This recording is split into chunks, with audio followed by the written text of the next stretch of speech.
هذا القرآن يوحدنا لطريق الخير يوجهنا الله تعالى أنزله ورسول الله معلمنا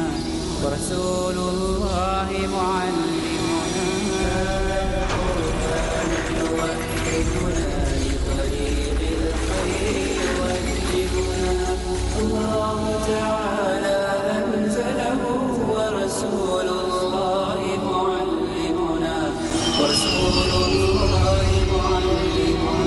هذا القرآن هو الهادي لأوائلنا وأواخرنا يدعو للعلم وللعمل. ناظرین کرام، السلام علیکم ورحمۃ اللہ وبرکاتہ. آج اس نشست میں ہم آپ کی خدمت میں قرآن حکیم کی ایک عظیم آیت الکرسی کی تفسیر پیش کرنا چاہتے ہیں. سب سے پہلے ہم اس آیت کریمہ کی تلاوت کریں گے، اور یہ تو آپ کو معلوم ہی ہے کہ یہ آیت یعنی آیت الکرسی سورہ بقرہ میں ہے اور تیسرے پارے میں ہے. تو ناظرین کرام، آئیے سب سے پہلے اس آیت کریمہ کی تلاوت کر لیتے ہیں، اس کے بعد اس کا ہم ترجمہ پیش کریں گے، پھر تفسیر کی طرف بڑھیں گے. اعوذ باللہ من الشیطان الرجیم، بسم اللہ الرحمن الرحیم.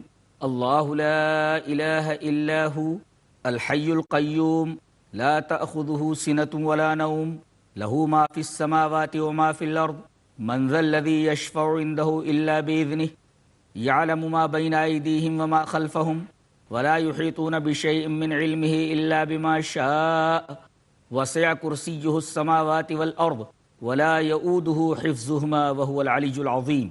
ناظرین کرام، یہ آیت الکرسی کی تلاوت تھی جو پیش کی گئی. ترجمہ یہ ہے کہ اللہ ہی معبود ہے، اس کے علاوہ کوئی معبود نہیں. وہ زندہ ہے، خود قائم ہے، اور پوری کائنات اسی کے دم سے قائم ہے. اسے نہ اونگ آتی ہے نہ نیند آتی ہے، اور زمین اور آسمان کی ساری چیزیں اسی کی ملکیت ہیں. کون ہے جو اس کی اجازت کے بغیر کسی کی سفارش کر سکے؟ وہ ہر انسان کے ماضی، حال اور مستقبل سے واقف ہے. یعلم ما بین ایدیہم وما خلفہم.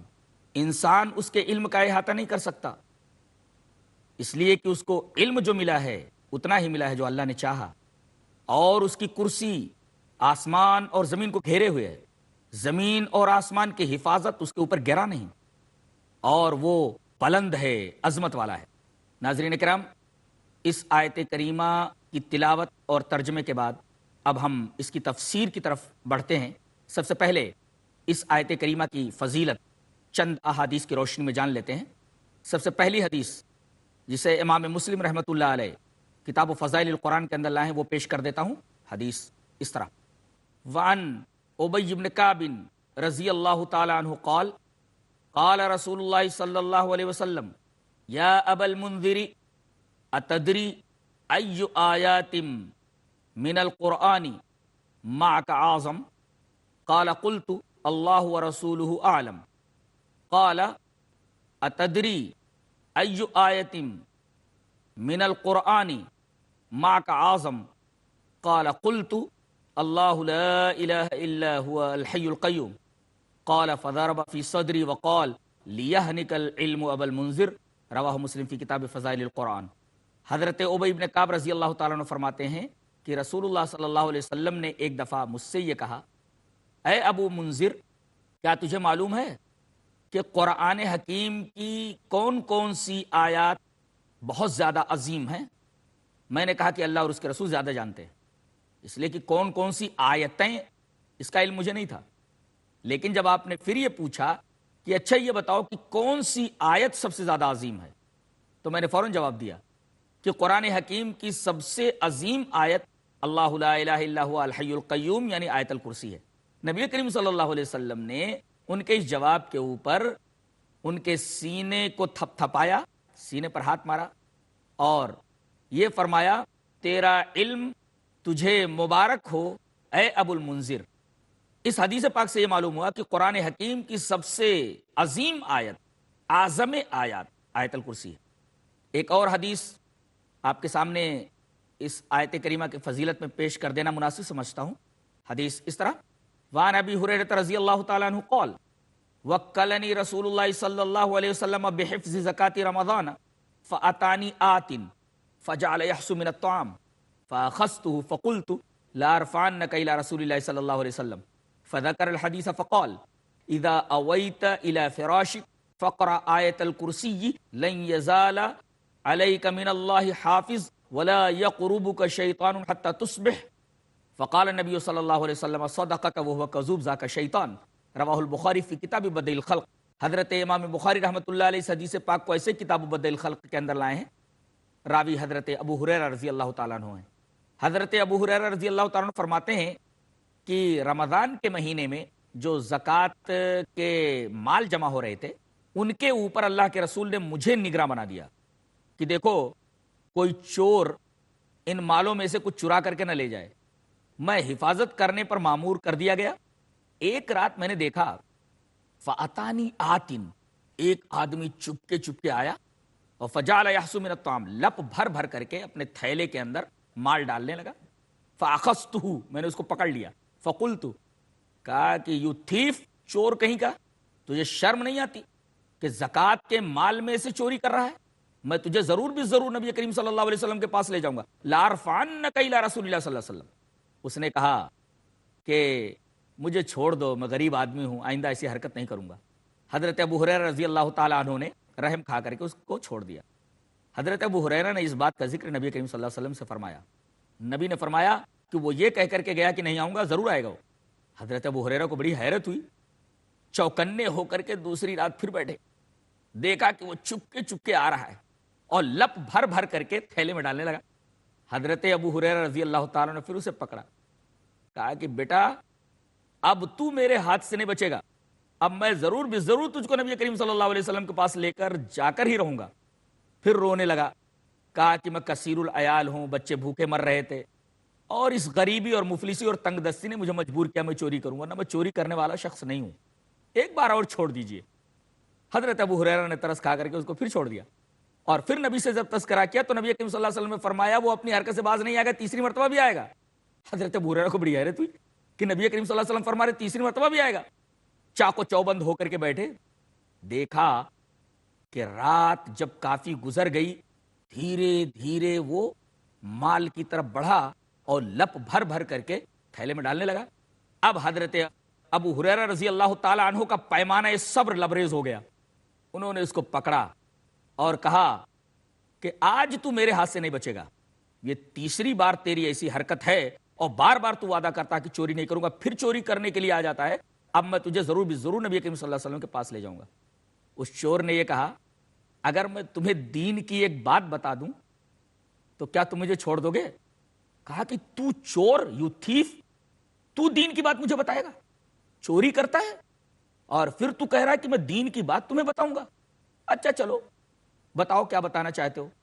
تو اس نے کہا اذا اویت الی فراشک فقرأ آیت الکرسی، جب تم رات میں اپنے بستر کے اوپر آؤ تو سونے سے پہلے آیت الکرسی کی تلاوت ضرور کر لیا کرو۔ حضرت ابو ہریرہ نے پوچھا اس کا فائدہ؟ کہا کہ دو فائدے ہیں۔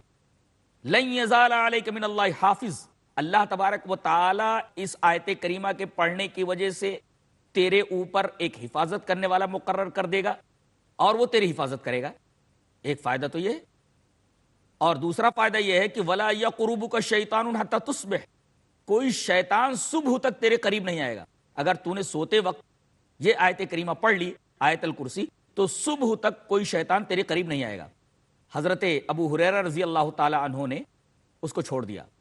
نبی کریم صلی اللہ علیہ وسلم سے صبح جب تذکرہ کیا تو حضرت ابو ہریرہ رضی اللہ تعالی عنہ کہ حیرت کی انتہا نہ رہی جب نبی کریم صلی اللہ علیہ وسلم نے یہ فرمایا کہ یہ بات جو اس چور نے کہی بالکل صحیح ہے، اس کی بات بالکل سچی ہے، لیکن وہ جھوٹا ہے، جھوٹے نے سچی بات کہی۔ کہا کہ اللہ کے رسول یہ کیسے؟ کہا وہ انسان نہیں شیطان تھا جو انسانی شکل میں زکوٰۃ کا مال چوری کرنے کے لیے آیا تھا۔ ناظرین کرام، اس حدیث پاک سے یہ پتا چلا کہ شیطان انسان کے روپ میں آ سکتا ہے، ایک بات تو یہ معلوم ہوئی، اور دوسری بات یہ معلوم ہوئی کہ وہ گھر میں چوریاں بھی کر سکتا ہے۔ کیا ایسا نہیں ہوتا؟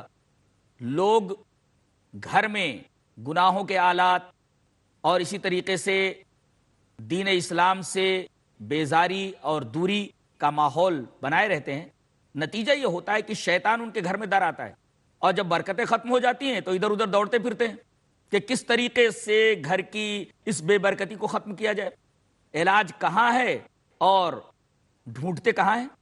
اور تیسری بات یہ معلوم ہوئی کہ آیت الکرسی کی فضیلت یہ ہے کہ کوئی آدمی اگر رات کو سونے سے پہلے اس کی تلاوت کر لے تو اللہ تبارک و تعالیٰ کی طرف سے ایک محافظ، ایک حفاظت کرنے والا اس کے اوپر مقرر کر دیا جائے گا جو اس کی حفاظت کرے گا، اور دوسرا فائدہ یہ ہوگا کہ صبح تک اس کے پاس کوئی شیطان نہیں آئے گا۔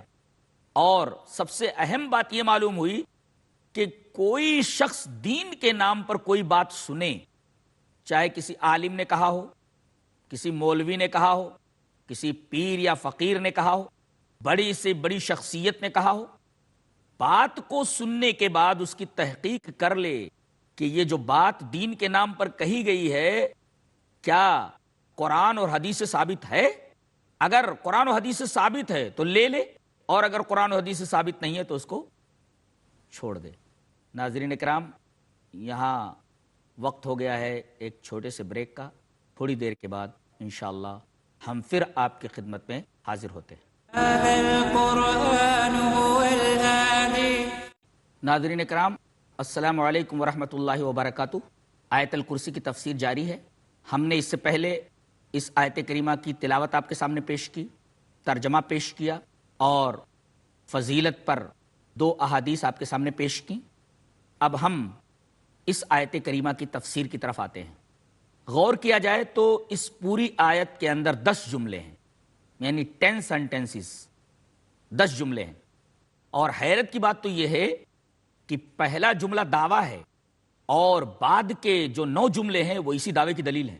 گویا اللہ لا الہ الا ہو، اللہ ہی معبود ہے، اللہ کے سوا کوئی معبود نہیں، ایک دعویٰ ہے۔ دعویٰ یہ کیا گیا کہ اللہ کے علاوہ کوئی معبود نہیں، اللہ ہی معبود ہے۔ اب سوال یہ پیدا ہوتا ہے کہ بھئی اللہ ہی معبود کیوں؟ اس کے علاوہ اور کوئی عبادت کے لائق کیوں نہیں ہو سکتا؟ تو اس دعوے کی دلیل ان 9 جملوں کے اندر دی گئی ہے جو اس جملے کے بعد آئے ہیں۔ پہلا ٹکڑا، وہی عبادت کے لائق ہے، اس کے علاوہ کوئی عبادت کے لائق نہیں، اس لیے کہ وہ زندہ ہے، الحی، زندہ ہے۔ اب سوال یہ پیدا ہوا کہ ٹھیک ہے وہ زندہ ہے، کیا کبھی مر جائے گا؟ تو القیوم سے اس شبہے کا جواب دیا گیا، نہیں، وہ زندہ ہے، ہمیشہ زندہ رہے گا، قائم رہے گا۔ ارے وہ خود قائم ہے اور پوری کائنات اسی کے دم سے قائم ہے۔ پھر یہ سوال پیدا ہوا کہ ٹھیک ہے وہ زندہ ہے، ہمیشہ قائم رہنے والا ہے، کبھی مرے گا نہیں، لیکن کیا کبھی وہ سو بھی جاتا ہے کہ کوئی دعا کرنے والا ہو اور دعا کر رہا ہو اور وہ سویا پڑا ہو، اس کی دعا کو نہ سن سکے؟ اس شبہے کا جواب دیا گیا، نہیں، ایسا نہیں ہے، لا تاخذہ سنۃ ولا نوم، نہ اسے اونگ آتی ہے نہ اسے نیند آتی ہے۔ ناظرین کرام، اس ٹکڑے کے اندر 2 باتیں کہی گئی۔ اسے اونگ نہیں آتی، جس کو عربی میں سینا کہتے ہیں، سینتن مانے اونگ، ایسے ایسے اس کو اونگ کہتے ہیں، اور نوم کہتے ہیں سو جانا۔ تو پہلے اونگ کا لفظ آیا، سینتن کا، بعد میں نوم کا۔ نکتہ یہ ہے کہ اونگ یہ غفلت کی ابتدا ہے، اور نوم یعنی سو جانا یہ غفلت کی انتہا ہے۔ اور اللہ تبارک و تعالیٰ کی ذات ایسی ہے جو غفلت کی ابتدا سے بھی پاک ہے اور غفلت کی انتہا سے بھی پاک ہے۔ وہ کسی لمحے نہ تو اونگتا ہے اور نہ سوتا ہے۔ کسی بھی لمحے کوئی اپنا دست سوال اللہ کے حضور پھیلا دے، کچھ مانگے، تو اس کی آنکھ ہمیشہ کھلی رہتی ہے، اس کے کان ہمیشہ سنتے رہتے ہیں۔ اسے نہ تو اونگ آتی ہے اور نہ نیند آتی ہے، اس لیے کہ اونگ غفلت کی ابتدا اور نیند غفلت کی انتہا، اور اللہ تبارک و تعالی غفلت کی ابتدا اور انتہا دونوں سے پاک ہے۔ اس کے بعد ایک سوال پیدا ہوا کہ کسی آدمی نے اللہ سے کچھ مانگا اور کسی مصلحت کی بنا پر اللہ تبارک و تعالی نے وہ چیز اس کو دی نہیں، تو کیا کائنات میں کوئی ایسی ہستی ہے جو ڈرا دھمکا کر کے اللہ تبارک و تعالی کو زور زبردستی کر کے وہ چیز اس بندے کو دلوا سکے؟ اس کا جواب دیا گیا، ایسا نہیں ہے۔ زمین اور آسمان میں جتنی چیزیں ہیں سب اس کی ملکیت ہیں اور وہ سب کا آقا ہے۔ غلام کی کیا مجال کہ وہ آقا کے اوپر جبر کر سکے، آقا کو دھمکی دے سکے، آقا کو ڈرا سکے۔ اب سوال یہ پیدا ہوا، ٹھیک ہے ڈرا دھمکا کر کے اس کو منوایا نہیں جا سکتا، سفارش کر کے تو وہ چیز حاصل کی جا سکتی ہے۔ تو اس کا جواب دیا گیا، من ذا الذی یشفع عندہ الا باذنہ، کون ہے جو اللہ کے حکم کے بغیر کسی کی سفارش کر سکے؟ اللہ جب تک کسی کو حکم نہ دے، اجازت نہ دے، تب تک کسی آدمی کو کسی کے حق میں سفارش کرنے کی اجازت نہیں ہے۔ اس کے بعد ایک سوال پیدا ہوا کہ یہ جو سفارش کرنے والا ہے، سفارش کرتے وقت کیا یہ تاثر دینا چاہتا ہے کہ میں اللہ کی معلومات میں اضافہ کر رہا ہوں، اور اللہ تبارک و تعالی کو مشفوع کے بارے میں اتنا علم نہیں ہے جتنا کہ شافع کو ہے، سفارش کرنے والے کو ہے؟ اس شبہے کا جواب اس ٹکڑے سے دیا گیا، یعلم ما بین ایدیہم وما خلفہم، اللہ کو انسان کے ماضی، حال اور مستقبل سب سے واقفیت ہے۔ ہر انسان کے ماضی سے واقف ہے، ہر انسان کے حال سے واقف ہے، ہر انسان کے فیوچر سے واقف ہے، مستقبل سے واقف ہے۔ تو سفارش کرنے والا اللہ تبارک و تعالیٰ کی معلومات میں کیا اضافہ کرے گا؟ اس کی کیا مجال، اس کی کیا حقیقت، اس کی کیا حیثیت کہ اللہ تبارک و تعالیٰ کی معلومات میں اضافہ کر سکے؟ پھر ایک سوال پیدا ہوا کہ معلومات میں اضافہ کیوں نہیں کر سکتا آدمی؟ اللہ کی معلومات میں اضافہ کیوں نہیں کر سکتا؟ اس کا جواب دیا گیا، وَلَا يُحِيطُونَ بِشَيْءٍ مِّنْ عِلْمِهِ إِلَّا بِمَا شَاءَ، ارے انسان کو علم اتنا ہی ملا جتنا اللہ تبارک و تعالیٰ نے اسے دیا ہے، اس سے زیادہ اسے علم ہی نہیں ہے۔ انسان کے پاس جو علم ہے وہ اللہ تبارک و تعالیٰ کا دیا ہوا ہے۔ اب جب اس کا علم عطائی ہے، اللہ کا دیا ہوا ہے، تو یہ بیچارہ اللہ تبارک و تعالیٰ کی معلومات میں کیا اضافہ کر سکتا ہے؟ پھر ایک سوال پیدا ہوا کہ اللہ تبارک و تعالیٰ کی حکومت کائنات کے چپے چپے پر ہے، کہیں کوئی چپا ایسا ہے جہاں اس کی حکومت نہیں ہے؟ کا جواب دیا گیا، کائنات کے ذرے ذرے پر اس کی حکومت ہے۔ وَلَا يُحِيطُونَ بِشَيْءٍ مِّنْ عِلْمِهِ إِلَّا بِمَا شَاءَ وَسِعَ كُرْسِيُّهُ السَّمَاوَاتِ وَالْأَرْضِ، زمین اور آسمان کا ہر گوشہ ایسا ہے کہ اس کی کرسی اس گوشے کو گھیرے ہوئے ہے، یعنی کائنات کا کوئی چپا ایسا نہیں ہے جہاں پر کسی اور کا اقتدار چلتا ہو، کسی اور کی حکومت چلتی ہو۔ ہر چپے پر اللہ تبارک و تعالی ہی کا اقتدار ہے اور اسی کی حکومت چلتی ہے۔ اب یہ سوال پیدا ہوا، یہ پوری کائنات اکیلے وہ کیسے سنبھال رہا ہے، کیسے اس کی حفاظت کر رہا ہے؟ کیا یہ اس کے اوپر بھاری تو نہیں ہے کہ پوری کائنات کو اکیلے سنبھالے ہوئے؟ یہ بات اس کے اوپر گراں تو نہیں ہے؟ اس کا جواب بعد کے ٹکڑے سے دیا گیا، وَلَا يَؤُودُهُ حِفْظُهُمَا، دونوں کی حفاظت یعنی آسمانوں اور زمینوں کی حفاظت اس کے اوپر گراں نہیں ہے، اکیلے ہی پوری کائنات کے چپے چپے کو سنبھال رہا ہے۔ اللہ کمال علم رکھتا ہے، کمال قدرت رکھتا ہے۔ 12ویں پارے کے شروع میں سورہ ہود کے اندر اللہ تبارک و تعالیٰ نے ارشاد فرمایا، وَمَا مِن دَابَّةٍ فِي الْأَرْضِ إِلَّا عَلَى اللَّهِ رِزْقُهَا وَيَعْلَمُ مُسْتَقَرَّهَا وَمُسْتَوْدَعَهَا كُلٌّ فِي كِتَابٍ مُبِينٍ، زمین کے اوپر جتنے بھی چلنے والے جاندار ہیں، اللہ تبارک و تعالیٰ کے اوپر ان کے رزق کی ذمہ داری ہے، سب کو رزق دے رہا ہے۔ ناظرین کرام غور فرمائیں، ایک کالے رنگ کا کیڑا کالی رات میں ایک کالے پتھر کے اوپر چل رہا ہوتا ہے، اللہ تبارک و تعالیٰ اس کے پاس اس کا رزق پہنچا دیتا ہے۔ اس میں دو باتیں ہیں، ایک تو یہ کہ اس کیڑے کے بارے میں اللہ جانتا ہے کہ اس نے کھانا کھایا یا نہیں کھایا، اور رزق اس تک پہنچا دیتا ہے۔